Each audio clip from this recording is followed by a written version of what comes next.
আসসালামু আলাইকুম। সবাই কেমন আছেন? আশা করি সবাই অনেক ভালো আছেন। আলহামদুলিল্লাহ, আমিও অনেক ভালো আছি। আজকে আমি আপনাদের সাথে শেয়ার করব পাকিস্তানি মুরগির রোস্ট। আমি এখানে 3টা বড় সাইজের মুরগি নিয়ে খুব ভালো করে ভেজে নিয়েছি। যেহেতু সোনালী মুরগি, সেজন্য একটু কড়া করে ভেজে নিয়েছি। ওই ভেজে নেওয়া তেলেই ভেজে নিয়েছি বেরেস্তাটা কিন্তু একটু লাল লাল করে ভেজে নিয়েছি।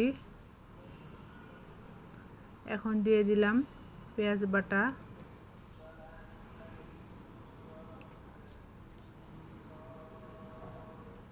সাদা এলাচ, দারচিনি, লবঙ্গ, কাজু বাদাম বাটা। আজকে কিন্তু পোস্ত বাটা, কাঠবাদাম বাটা এগুলো দেইনি।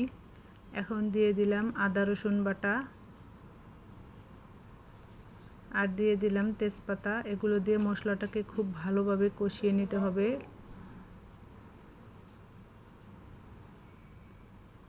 এখানে দিয়ে দিলাম স্বাদ মতো লবণ আর দিয়ে দিলাম মরিচের গুঁড়া। লাল মরিচের গুঁড়াটা দিলে কিন্তু রোস্টের কালারটা দেখতে খুব সুন্দর হয়।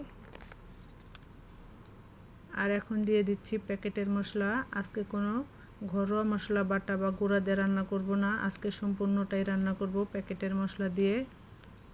দিয়ে দিলাম পানি দিয়েও খুব ভালো করে কষিয়ে নিয়েছি। এখন দিয়ে দিলাম চিনি। আজকে একটু মিষ্টি মিষ্টি করে রোস্টটা রান্না করব, সেজন্য চিনিটা একটু বেশি দিয়েছি।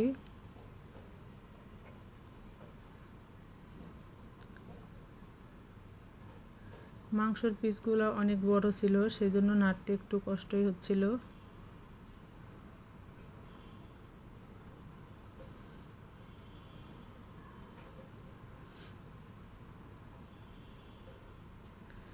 এখন দিয়ে দিলাম টক দই। টক দইটা কিন্তু হুবহু টক দই দিতে পারিনি, টক দই ঘরে ছিল না, সেই জন্য লিকুইড দুধের সাথে লেবু দিয়ে আর কি টক দই বানিয়ে দিয়ে দিয়েছি।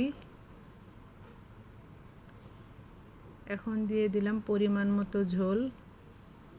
ঝোলটা দিয়ে কিন্তু আমি খুব অল্প আঁচে রান্না করব, কারণ মাংসটা সিদ্ধ হইতে সময় লাগবে। এখন দিয়ে দিলাম অল্প একটু সয়া সস, কয়েকটা কাঁচামরিচ,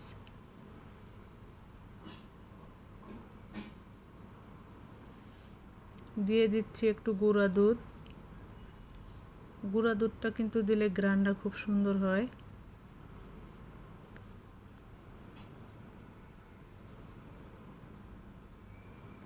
এখন দিয়ে দিলাম একটু গোলাপ জল, কেওড়ার জল, আর সবশেষে দিয়ে দিলাম একটু বেরেস্তা।